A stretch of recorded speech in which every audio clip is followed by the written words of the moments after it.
Pag tumitigas bang mo, ibig sabihin, healthy pa ang heart mo. Yun yung sign na may problem ka rin sa heart. Indicator yon na pag hindi na nag-e-erect yan, ibig sabihin, there's a problem in your heart. Yes, the only way para magkaroon ka ng erection is magandang supply ng dugo papunta sa penile artery. Ang penile artery, yan yung malaking ugat. Bakit nagagalit yung double T? So, that's why there's a erectile dysfunction. It's because mahina na yung puso. Ibig sabihin, hindi na siya nakakapag-pump ng maganda para i-push yung blood papunta sa penile artery.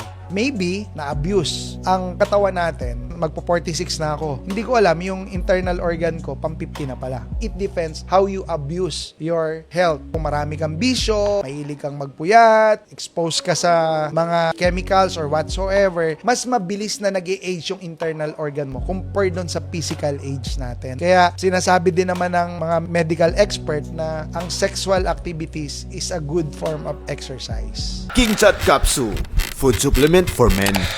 Mahalagang paalala, ang King Tut Capsule ay hindi gamot at hindi dapat gamitin panggamot sa anumang uri ng sakit.